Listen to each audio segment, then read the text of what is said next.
Eu fui nesse culto da Flor de Lis, aí eu fiquei Foi no sentado... culto da Flor de Lis. lá no ministério dela. Aí eu fiquei com... Num dos cultos que eu fui, ela estava até de tornozeleira.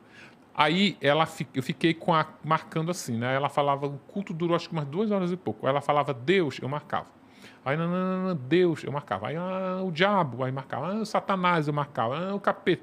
Cara, tipo, o dobro. Ela fala 2 vezes mais a palavra de Palavras relacionadas ao diabo. derivados do diabo, do demônio, Aham. Satanás, do que Deus. É impressionante. Interessante, né? Caralho, ele tava falando do diabo se passar por Deus, né? Eu tava lembrando da casa do Inácio de Loyola, no caso do João de Deus, que inclusive quando eu falei do João de Deus, eu também comparei com o Anderson, na verdade, da Flor de Lis, porque assim, você pega o Anderson, e até uma coisa que é muito emblemática na morte do Anderson, é que ele foi alvejado com uma frequência muito grande de vezes na região genital. Isso é muito simbólico, Sim. muito simbólico. E quando você pega para observar outras pessoas que fizeram coisas semelhantes ao que ele fez, que é o quê? Criar uma imagem religiosa muito forte, por baixo dos panos, ter práticas extremamente, assim, no mínimo controversas ao que o cara prega, o final é muito igual, é muito igual. Você pega, por exemplo, David Koresh, foi um cara que criou um culto, mesmo esquema, criou um culto em volta dele, que ele era um sacerdote do Deus cristão, papapá. Aí você vai ver por baixo dos panos, né? Ele estava criando lá um bairro dele nos Estados Unidos, que eram as pessoas livres, blá blá blá, mas cara, era putaria, era igualzinho. O casal aí criou a casa com 50 filhos, ele criou o bairro com tantas mulheres. Aí Eu era posso o quê? te falar uma coisa, era uma putaria dentro Não, daquela imagino, casa. Não tem imagino. outra palavra para mesmo? classificar. Era porque aí tinha uma coisa. Ela era rainha, assim, ela se comportava como uma rainha da casa.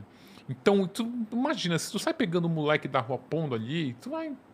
É óbvio que eles vão se relacionar entre si, adolescente ainda.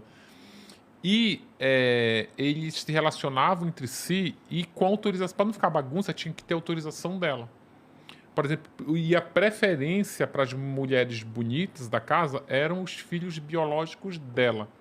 Tanto que ela tem um filho lá, o Flávio, que é o que atirou no Anderson.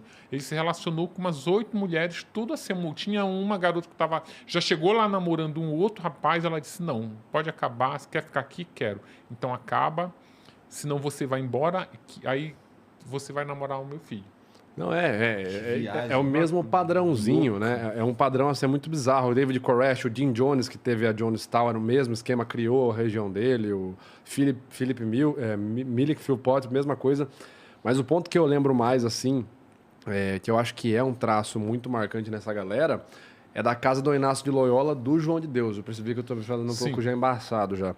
Mas piadas à parte, se você ler a cartilha para você entrar na casa para o atendimento, assim, antes de você ser atendido, e a maioria das pessoas atendidas lá eram mulheres, jovens, você tinha que ler uma cartilha e declarar que você entendeu como deve se comportar durante o atendimento. Cara, é bizarro. Eu fiz quando eu postei no meu vídeo no YouTube analisando a cartilha lá, é bizarro, é assim, é umas coisas assim, né?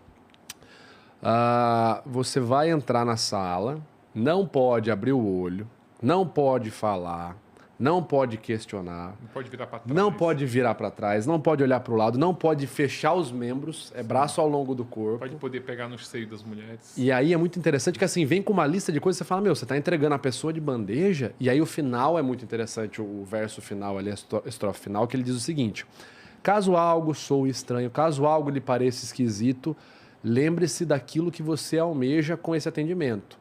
Talvez você ache estranho porque você ainda não está familiarizada ou preparada para receber enfim, o favor divino.